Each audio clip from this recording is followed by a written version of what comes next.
Ingeniero, es que desde ayer están circulando en las redes sociales que viene un movimiento telúrico, que todos estemos preparados. Pues anoche se presentó un movimiento telúrico con epicentro en Mutatá, 6.1, una a menos de 30 kilómetros de profundidad. ¿Se puede predecir un terremoto o un movimiento telúrico? Porque usted es uno de los estudiosos aquí en la ciudad de Cali frente a todos estos movimientos. ¿Eso que está apareciendo en las redes sociales es fantasía, es alarma o qué hay de cierto? Bueno, primero que todo, te aclaro de que, aunque en el mundo científico se habla de que la predicción sísmica es imposible, la humanidad avanza. Hay un despertar de conciencia y de conocimiento, de inteligencia. Entonces, sí se ha logrado generar unos esquemas interesantes desde el punto de vista de comportamiento, ¿sí?, de la Tierra, a través de los estudios que se han ido recopilando y de la historia de eventos que se tienen como registro, y pues de la luz que recibimos del creador, yo diría, ¿no? Muchas personas generan inventos a través del tiempo en la historia de la humanidad, y ya le llegó el tiempo a la ingeniería sísmica de que se pueda plantear y hacer predicción de áreas donde puede haber eventos sísmicos. Ahora que hablamos del tema de Chocó, se me ocurre, hace muchos años hice un modelo que llamé triarticulado, tomando los puntos básicos en la costa pacífica de México y en la costa pacífica de Chile, y los interpolé como dos líneas que viajan casi que perpendicular, creando un ángulo, no de 90 grados, pero un ángulo, digamos, medio obtuso, ¿cierto? Y el punto de convergencia es la zona del eje cafetero. Quiere decir que toda la Latinoamérica está rotando, y el punto de rotación básico, de donde se origina todo este centro de masas, queda en Colombia, ¿sí? Y a su vez, revisaba que hay una línea que cruza por allí en sentido transversal, una línea que pasa por Buenaventura y va a Caracas. Entonces, haciendo un análisis de ruptura en esos tres puntos básicos que son México, Chile y Colombia, cuando se libera sismos o donde hay liberación de energía en las placas tectónicas en Chile o en México, generalmente se produce también en los siguientes 5 años en la zona nuestra. Puede darse en el Pacífico colombiano, puede darse en la zona del eje cafetero o puede darse en el norte de Caracas, ¿correcto? En este momento tenemos movimientos en la zona de Urabá, ¿correcto?, que es como la conexión de ese brazo latinoamericano hacia la zona de México. Eso quiere decir que puede haber movimientos sísmicos en México, movimientos sísmicos en Chile o debajo de nosotros, ¿correcto? Porque la tectónica ya se ha cargado en forma cuántica, o sea, hay una liberación de energía continua, en el sentido de que el vaso que contiene esa energía se llena y libera el sistema. Por eso, cuando se llena ese vaso cuánticamente de energía sísmica, estamos hablando de que hay periodos de retorno continuo, o sea, son ciclos, ¿sí? Entonces, si estudiamos que hay ciclos y si vemos que hay comportamiento. Ingeniero, ¿quiere decir esto entonces que sí hay una probabilidad de presentarse movimientos telúricos en esta zona del país? Claro que sí. Y también podría decirte que si analizamos las antípodas, podría darse también en Sumatra. Entonces podemos esperar un sismo en Sumatra, o podemos esperar un sismo aquí en el centro del país, o podemos considerar que puede haber un evento sísmico en Chile o en México, en la costa, ¿no? Y posiblemente, como son movimientos premonitorios, los que están presentándose aquí, podríamos hablar de que sean eventos de alta magnitud. Yo creo que, así como estamos esperando para el Valle del Cauca un sismo mayor de 8 en la escala Richter, pues podría darse en la costa pacífica de Chile o de México. Lo cierto es que si se libera energía en cualquiera de esos puntos, tenemos probabilidad de que se libere aquí en un corto plazo. Yo pienso que antes del 2025 vamos a tener un movimiento fuerte, no de la magnitud que hemos estado esperando de 8.5, porque el sistema ha estado liberando energía continuamente, pero sí va a ser considerable. Yo pienso que más de 7.5 puede estar el sistema. Y si nos alberga en el caso del Valle del Cauca. Sismólogo, mire, sin ser un experto ni no pretender nada de eso, yo sí se la resumo con un decir campesino. Los campesinos, entre ellos yo, pensamos que después de una temporada de calor fuerte y llueve, de un momento a otro tiembla. Pero de allí a que se predizca se pueda predecir la fecha, sí hay un largo trecho. Bueno, yo afortunadamente he desarrollado modelos bastante complejos.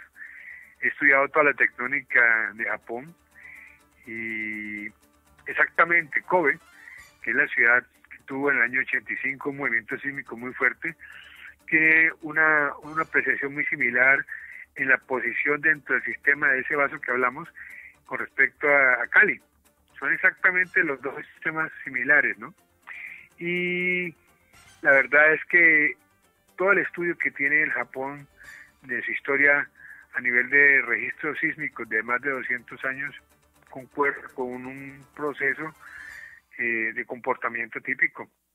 Y el Valle del Cauca también lo tiene, toda la tectónica nuestra y toda la liberación de energía en la zona del Valle del Cauca hasta, yo diría, hasta la isla Gorgona, donde hay registros que los obtenemos a través de ingiominas y lo que era el oso como tal, tienen un comportamiento bastante dinámico y bastante similar al japonés, ¿ya?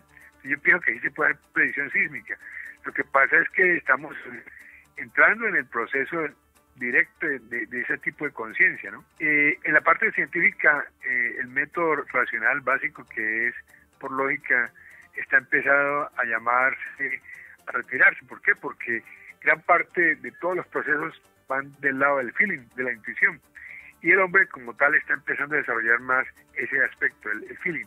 No solamente la parte lógica de todo lo racional, que son procesos y protocolos, ¿no? Entonces, si nos adentramos un poco en esto, vamos a hablar de otros temas que la humanidad está empezando a cambiar. En su conciencia, en esa catarsis que hablaba la doctora ahora, la humanidad empieza a crear dos elementos. Toquémoslo como en los temas que se hablaron a nivel de psicología. Hoy en día se habla de el inconsciente colectivo, y no el consciente, sino el inconsciente, o sea, lo que está más debajo del sistema, como las placas tectónicas, eso inconsciente, por así decirlo, puede generar catarsis. Lo importante es que ya empezamos a conocer que después de un proceso de tensionamiento se les hace liberación. No es el caso de lo que se habla ahora sobre el sol, ¿no? Y sobre el calor. Una vez que hay calor, básicamente hay liberación. Yo se lo puedo explicar de una forma diferente.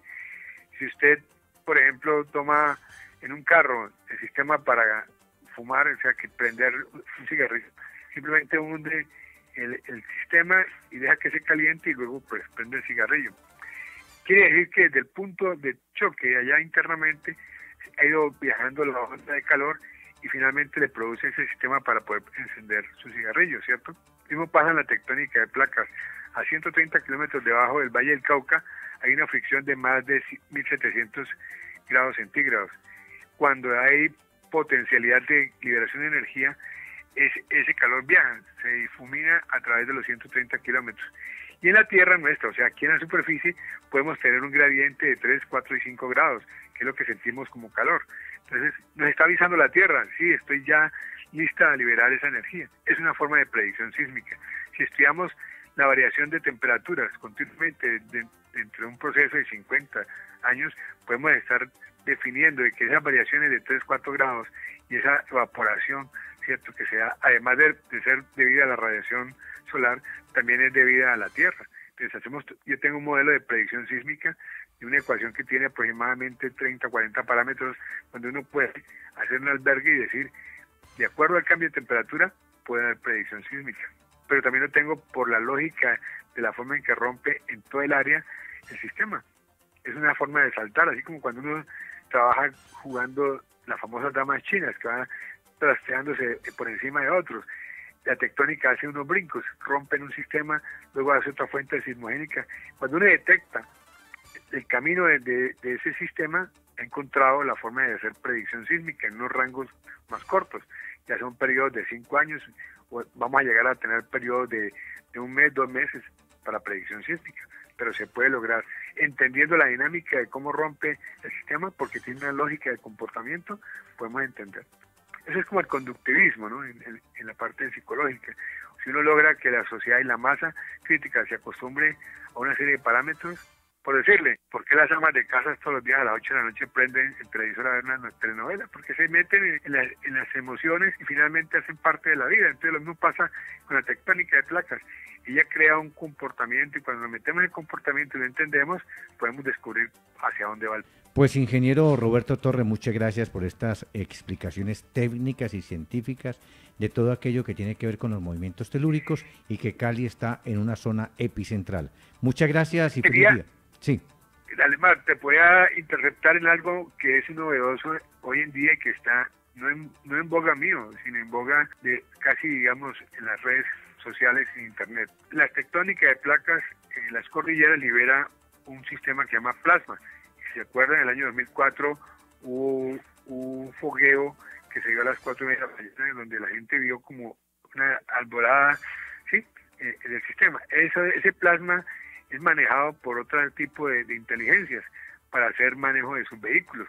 Vamos a entrar en un tema en 30 segundos muy corto, es por qué la Tierra está siendo, digamos, activada por otro sistema que se llama sistema de ovnis, ¿cierto? Y se habla de que las razas que habitan hoy en día en la Tierra son del orden de 57 unidades, ¿no? Entonces... Pues muchas gracias, ingeniero, muy amable, que tenga un feliz día. Igualmente para ustedes, gracias. Muy amable.